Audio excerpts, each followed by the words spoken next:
Dear students, today we continue the numericals on simple harmonic motion, that is oscillations. Here the problem number 52. A particle performing linear SHM along a path length of 8 centimeter. Path length means L is equal to 8 centimeter. Is initially at a distance of 2 centimeter from the mean position, that is x1 is equal to 2 centimeter from mean position and moving towards the positive extremity. So this is the path of the projectile motion. This is mean position. The particle is at P position, that is x1 is equal to 2 centimeter. And it is moving towards the positive extremity. Towards the positive extremity. If its period is capital T is equal to 8 seconds, then the displacement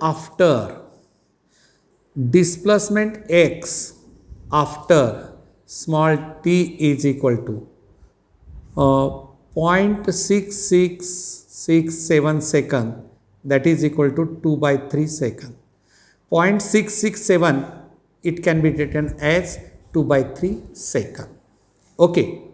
So first you find the initial phase angle alpha for the displacement of 2 centimeter. Not only the particle starts motion from this. Here total path length is equal to 8a. 2a is equal to 8, amplitude a is equal to 8 divided by 2 means 4 centimeter. So this is mean to extreme position is 4 centimeter. So particle starts motion from 2 centimeter means exactly at midway position. And what is the angle? At midway position alpha is how much? Pi by 3. So therefore, do you understand alpha कसा आला लक्षात आलं?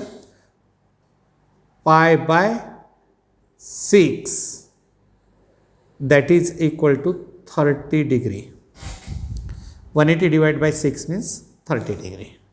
So therefore, x is equal to a sine of omega t plus alpha.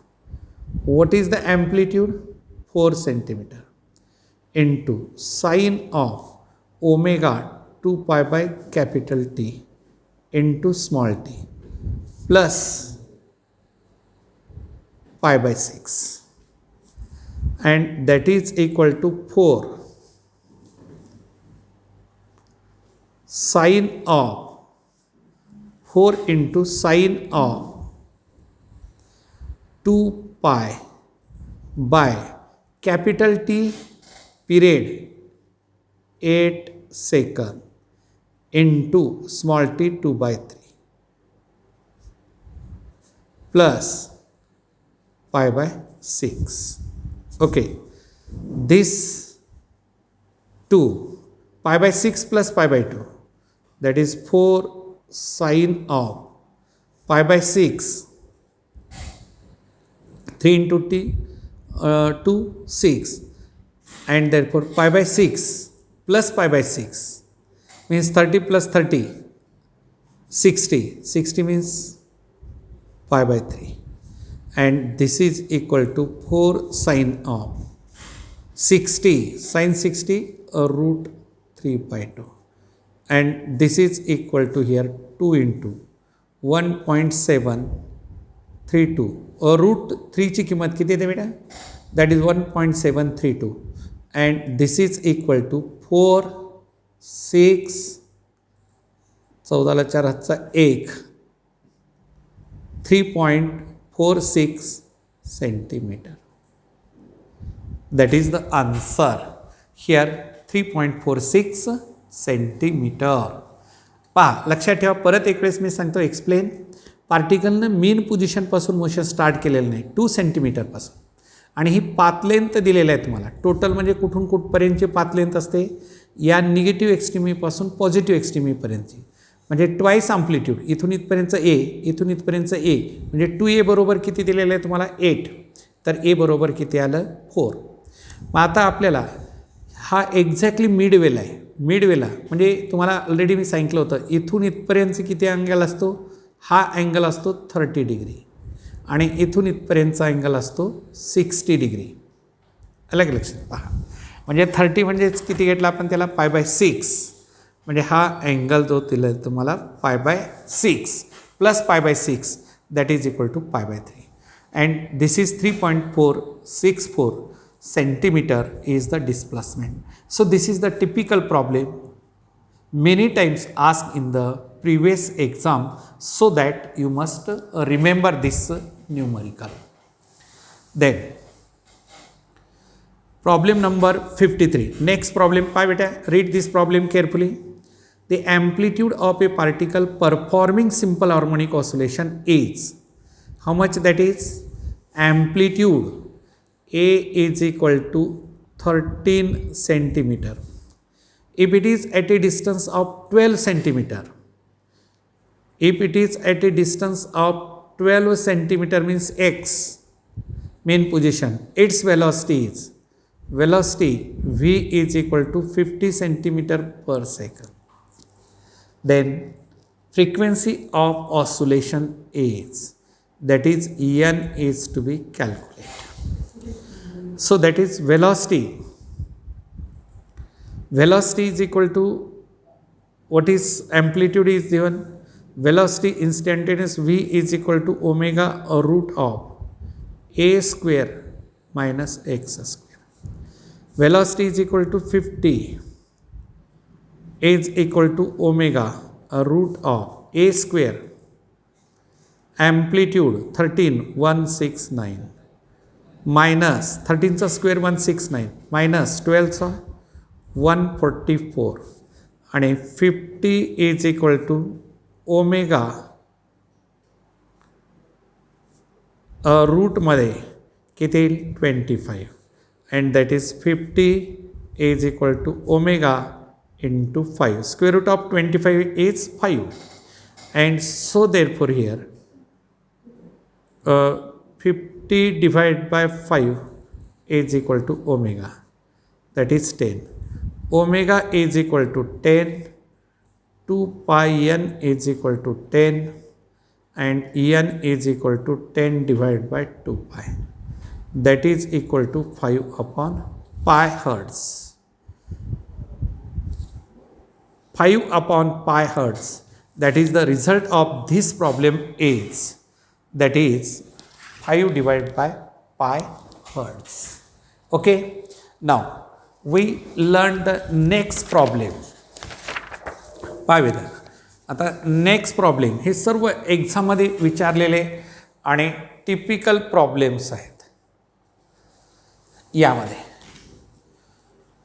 A metallic sphere is hung from a spring, spiral spring, and it execute vertical vibrations with a period capital T.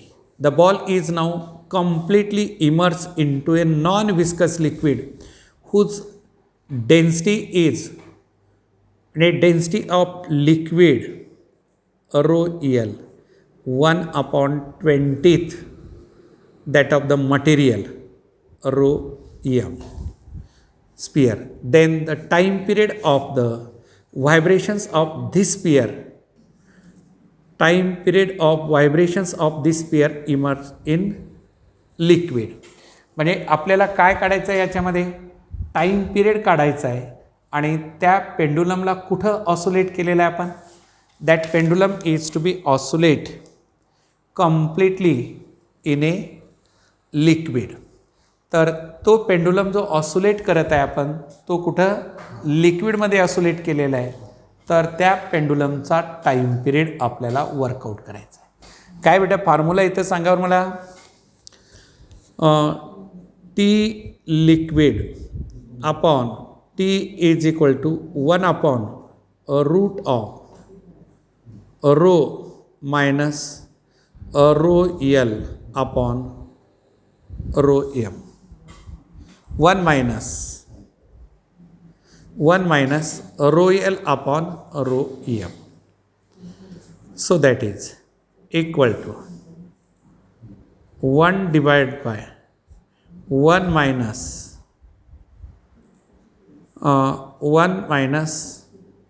rho L. Instead of rho L upon rho m ची किंमत 1 upon 20 ठेवा बेटा. 1 upon 20, right?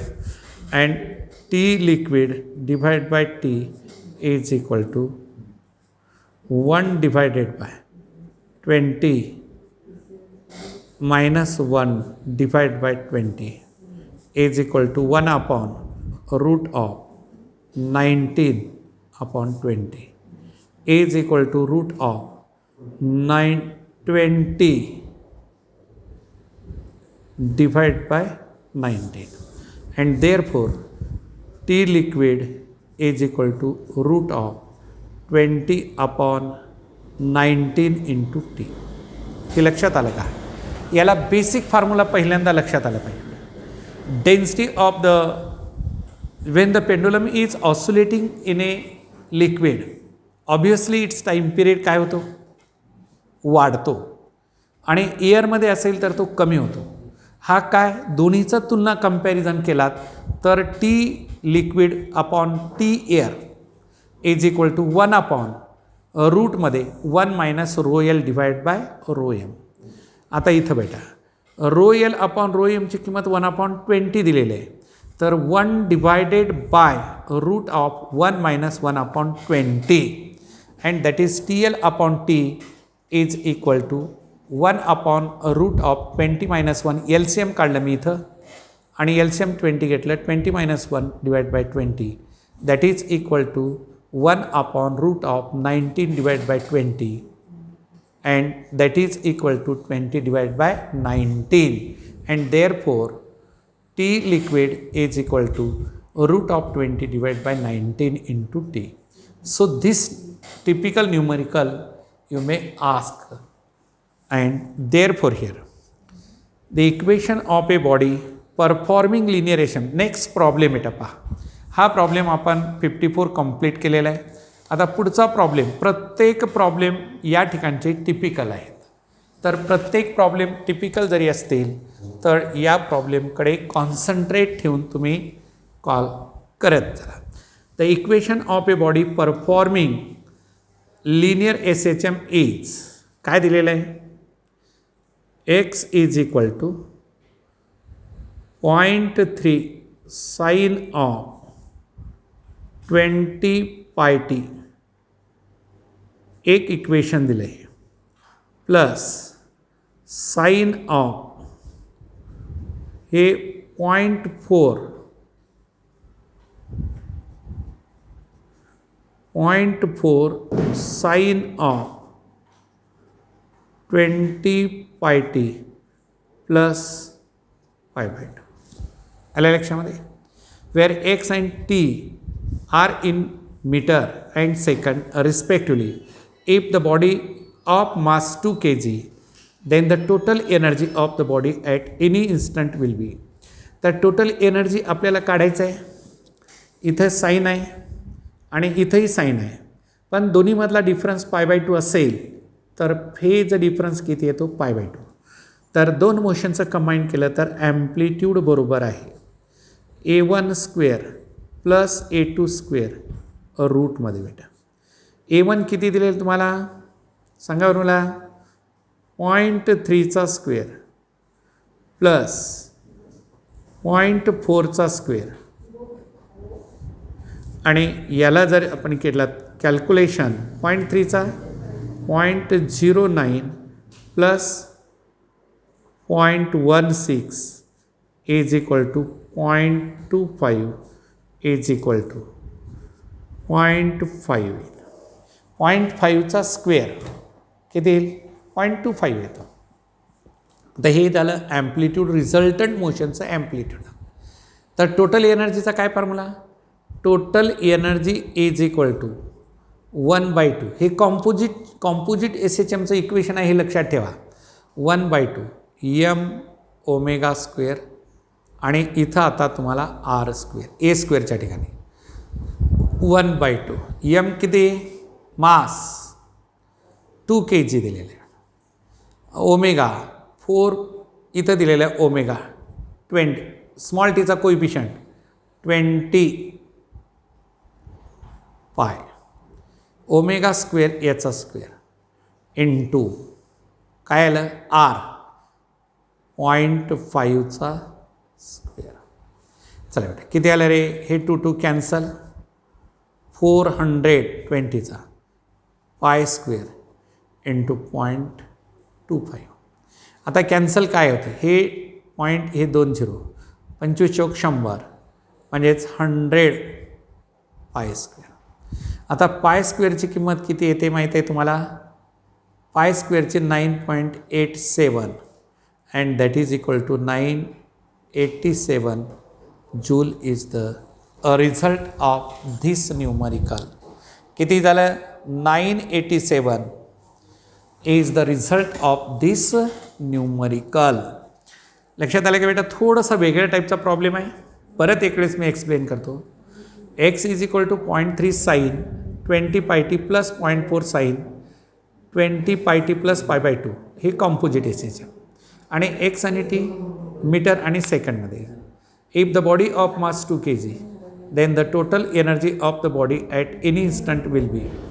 तर अगोदर R काढून घ्या आणि total एनर्जीचा formula जर ठेवलात तर तुम्हाला इथं काय येईल हा रिझल्ट येऊ शकतो असा.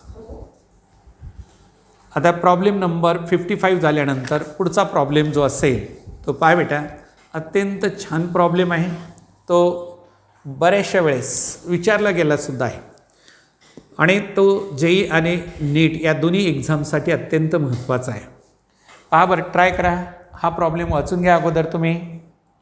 काय दिलेलं आहे a simple pendulum of length L has been set up inside a railway wagon sliding down a frictionless inclined plane having an angle of inclination 30 degree.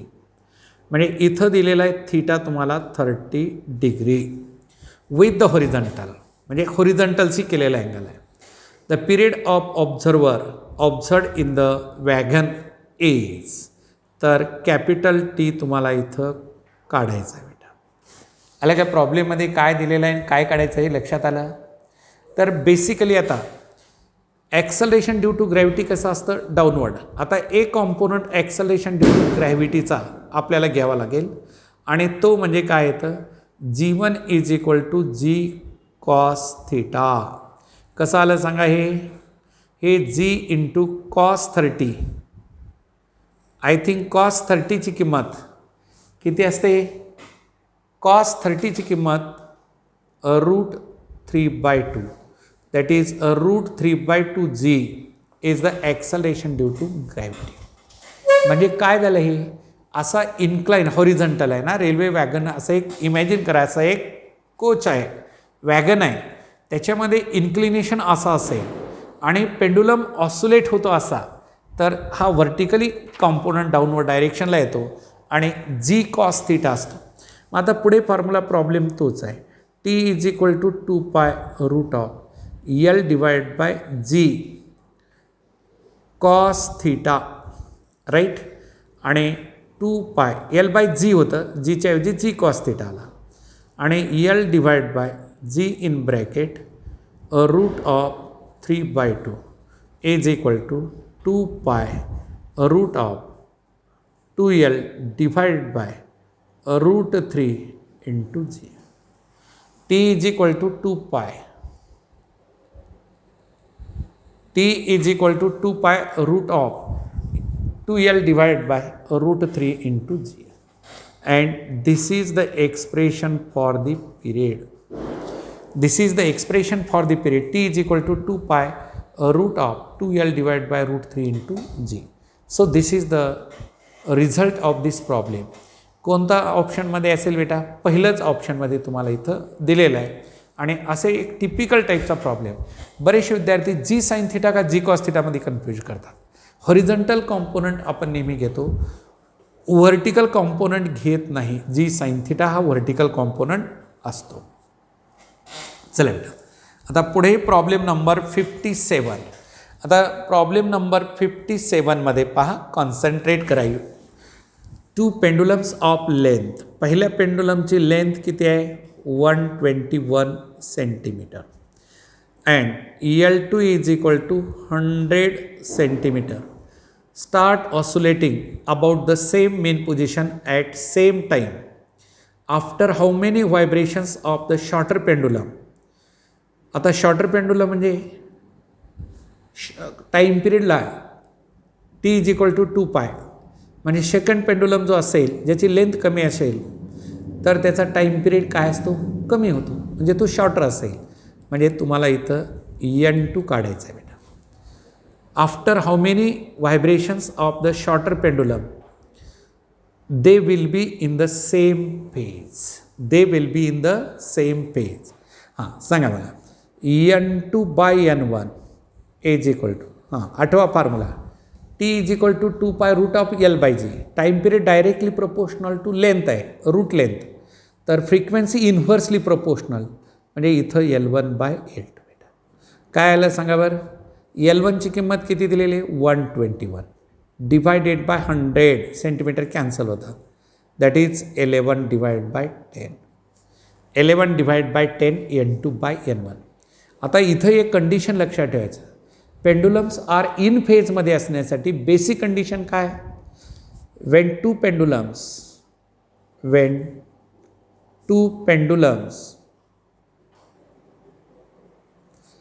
R in same phase,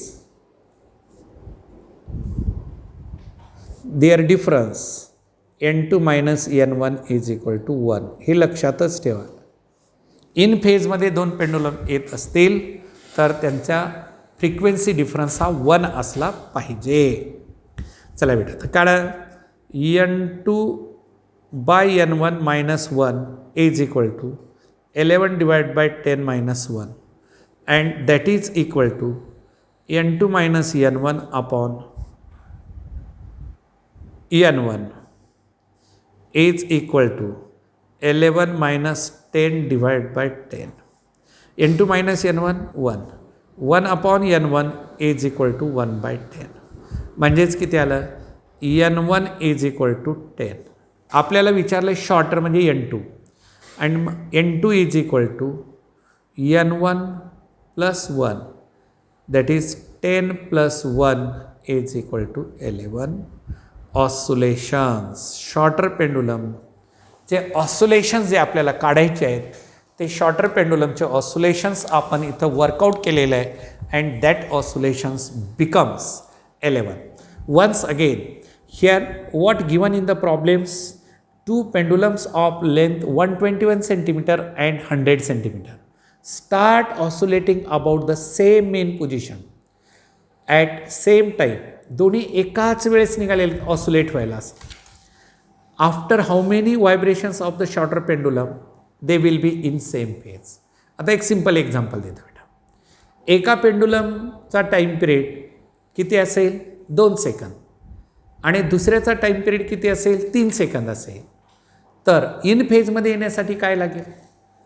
3 second असलेला 2 oscillation complete केला तर हा 3 करतो, तर ते in फेजमध्ये येतात. म्हणजे या दोन्हीमधला डिफरन्स जो असतो तो 1 असला पाहिजे. आणि तीच बेसिक कंडिशन आपण इथं घेऊन हा न्यूमरिकल आपण इथं सॉल्व केलेला आहे. म्हणून प्रत्येक प्रॉब्लेम्स या टाईपमध्ये आता आपण टिपिकल प्रॉब्लेम्स आपण सॉल्व करून घेऊ बेटा. चला, तर त्यानंतर बेटा नेक्स्ट न्यूमरिकल पुढचा जो प्रॉब्लेम आहे तो कोणता न्यूमरिकल आहे? Pendulum has a spherical solid bob of aluminium. Its time period is 1 second, म्हणजे T1 is equal to 1 second. Now this bob is replaced by a spherical solid bob of same diameter but made up of iron. ॲल्युमिनियमचा आयर्नचा. Density of aluminium is 2.7 gram per cubic centimetre and that iron is 9.8 gram per cc cubic centimeter. the period of oscillation of the pendulum will be. The period of oscillation of the pendulum will be. पहा बरं बेटा, थोडं विचार करा आणि मला याचा answer सांगता येईल तुम्हाला. म्हणजे काही प्रॉब्लेम्स थोडासा डाटा देऊन तुम्हाला कन्फ्यूज करण्याचा प्रयत्न करतात आणि आपण कन्फ्यूज होण्याचे काही कारण नाही. नॉलेज आपल्याला व्यवस्थितशीर परफेक्ट जर असेल तर आपण अगदी व्यवस्थितशीर ओरली याचा आन्सर द्यायला पाहिजे. डेन्सिटी देऊ द्या, काही देऊ द्या. Time period of simple pendulum is it depends upon mass and density, independent आहे. तेवढंच लेंथ आहे, तेवढंच स्पियर आहे, फक्त मास कमी अधिक होईल ना. मग मासवरती कुठं सेम डायमीटर म्हणले. पहा ना, a pendulum has a spherical solid bob of aluminium. It's time period is 1 second. Now this bob is replaced by spherical solid bob of the same diameter but made up of iron. Material बदललेलं आहे. Material बदललं म्हणजे मास बदलतं आणि time period. Density of aluminium 2.7 दिलेलं आहे, density of iron दिलेलं आहे मुद्दाम तुम्हाला. The period of oscillation of the pendulum will be, that is T2 is equal to 1 second. Since time period is independent of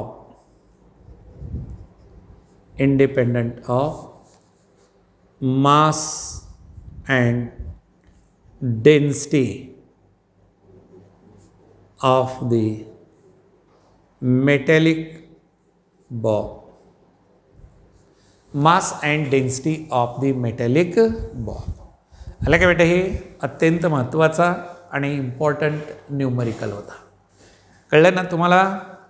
त्यानंतर बेटा आता पुढे प्रॉब्लेम नंबर 59 नंबरचा जो न्यूमरिकल असेल त्या न्यूमरिकलकडे आपण लक्ष देऊया. पहा बरं, आता हा न्यूमरिकल तुम्ही कशा पद्धतीनं सॉल्व करायचा वाचा. The period of oscillation of a pendulum at 2 places are. एक टाईम पिरियड T1 1.4 सेकंद आणि दुसरा टाईम पिरियड T2 1.6 सेकंद. म्हणजेच टाईम पिरियड वेगवेगळा आहे दोन वेगवेगळ्या प्लेसेसला. Then the ratio of acceleration due to gravity at those 2 places is. तर तुम्हाला विचारलं आहे G1 by G2 is to be calculate. आणि इथं मात्र pendulum to the periods of oscillation of pendulum at 2 places are 1.4 second and 1.6 second. Then the ratio of the acceleration due to gravity at those 2 places are. काय formula. T1 divide by T2 is equal to root of G2 by G1. Right.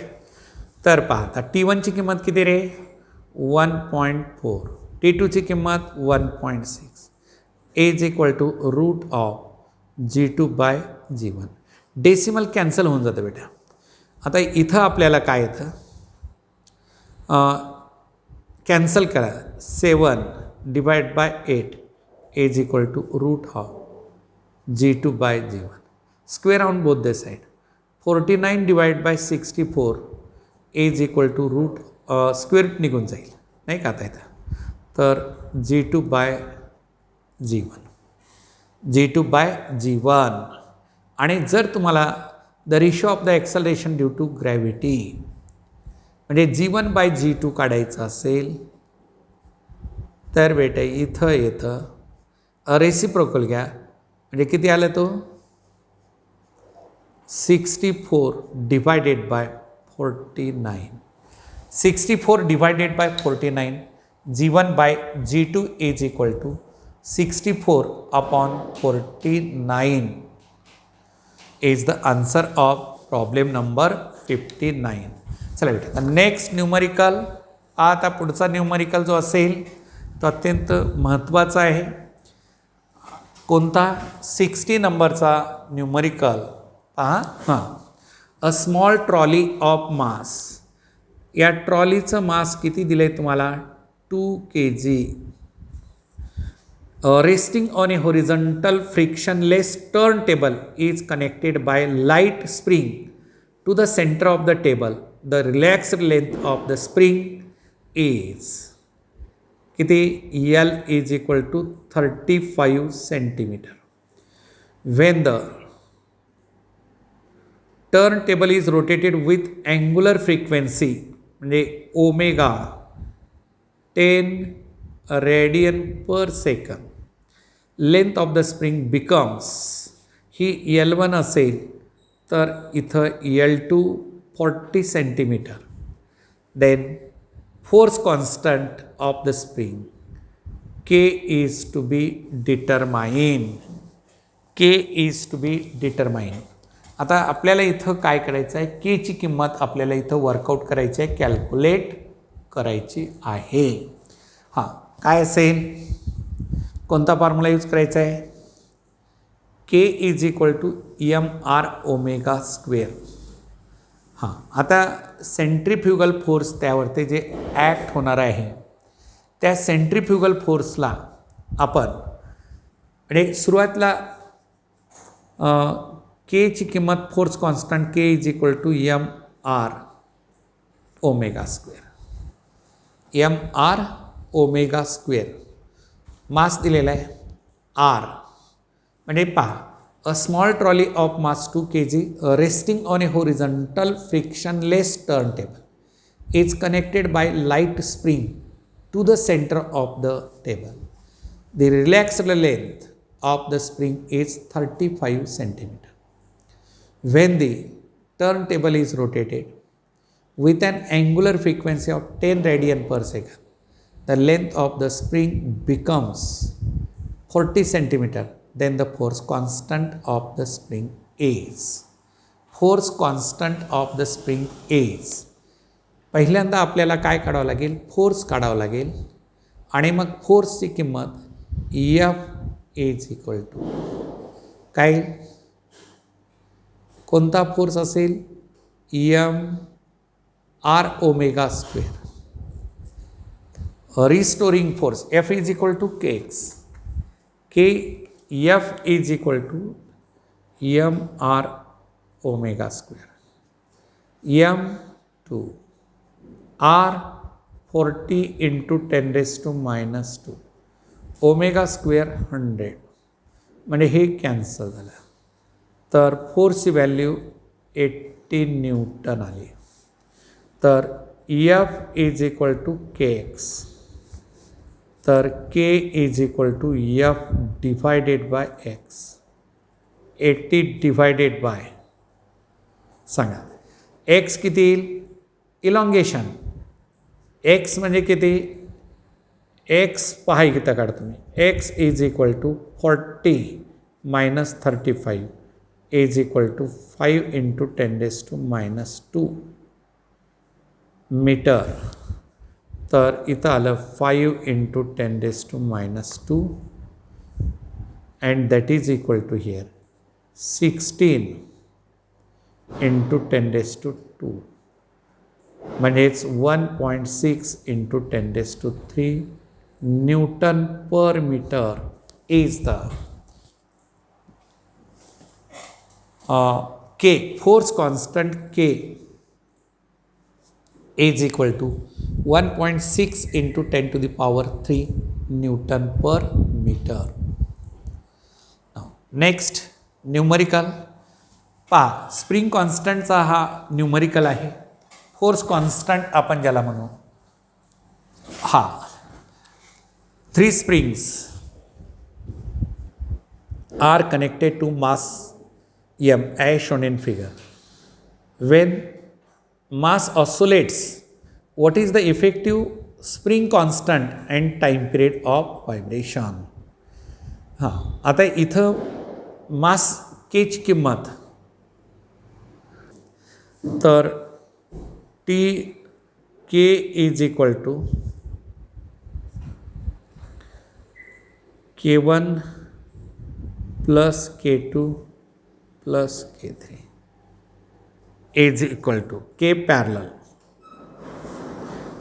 K1 ची किंमत 2 plus 1 plus 1 that is equal to हे के common काढलं 2k k म्हणजेच किती आलं आहे 5k. आणि मग फॉर्म्युला जो असतो TP is equal to 2 pi root of 2 pi root of m upon kp m upon kp. हां, आता इथं ऑलरेडी तुम्हाला दिलेलं आहे 5 इंटू केची किंमत 2 आहे दॅट इज इक्वल टू 10, केपीची किंमत 10 and this is 80 into 10⁻³ divided by 10 and this is equal to here 8 into 10⁻³ आणि 2 पाय ऑब्वियसली प्रत्येक ठिकाणी हे 2 पाय असेल. हां, किती येईल बेटा हे? आता याचा जो असेल पॉईंट ॲप्रॉक्सिमेटली काढलेला आहे तो येतो का 0.2 into pi second. So that is the result of this numerical. चला बेटा, आता पुढे जे असेल नेक्स्ट न्यूमरिकल आपण लर्न करूया. आणि तो जो असेल न्यूमरिकल कोणता? 62 नंबरचा. A body is oscillating vertical about its mean position with a period capital T is equal to √3 second.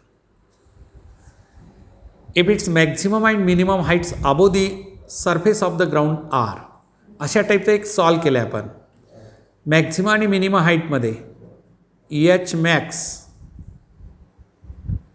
Minus h minimum is equal to 2 minus 1.5 is equal to 0.5. आता ही लेंथ म्हणजे कोणती? पाथ लेंथ झाली. L is equal to 0.5 metre झालं. तर amplitude किती येईल? 2a is equal to L, therefore a is equal to L by 2. L किती? 0.5 divided by 2 is equal to 0.25 metre, right. Then the speed at midway between mean and extreme position. V midway काय formula? √3/2 times √3/2 times a omega. That is √3/2 times a amplitude 0.25 omega 2 pi by capital T, right? And that is equal to √3/2 into 0.25 into 2 pi divided by capital T period √3. हे √3 cancel, हे 2 आणि 2 cancel. तर याचं answer येतं π/4. 0.25 means 1/4 that is equal to π/4 metre per second. Answer is the B. B is the correct answer of this numerical. चला बेटा, आता next 63 नंबरचा न्यूमरिकल जो असेल तो आपण पाहूया. The displacement x is in centimetre of an oscillating particle varies with time period capital T in second as x is equal to 2 cos of 0.05 πt plus π/3. Then the magnitude of maximum acceleration of the particle will be a max काढायचं आहे. a max is equal to काय? -ω² x. Omega म्हणजे small टीचा coefficient 0.05 pi याचा square into x. Omega square x या ठिकाणी ए घ्यावं लागेल, मॅक्झिमम म्हणलेलं आहे. ॲम्प्लिट्यूड किती इक्वेशननुसार 2. दॅट इज आता पाय बेटा इथं 5 divide by 100 into pi square into 2. Max is equal to 25 divided by 100 into 100 into pi square into 2. 25 चौक 100 इथं आलं हे 2 तर pi square upon 200 centimetre per second square is the result of this numerical. काही जरी असेल न्यूमरिकलमध्ये तर आपण प्रॉब्लेम सॉल्व करण्याचे प्रोसिजरनं जायचं. Acceleration maximum minus omega square. आता इथं मायनस घेतलं नाही म्हणजे मॅग्निट्यूडमध्ये विचारलेलं आहे. न्यूमरिकल हा या पद्धतीने इथं असेल. And this complete here problem number 63. Problem number 63 आपण इथं कंप्लीट केलेला आहे. तर नेक्स्ट प्रॉब्लेम आपण नेक्स्ट व्हिडिओमध्ये पाहूया. इथपर्यंत आपण लर्न केलं. ओके.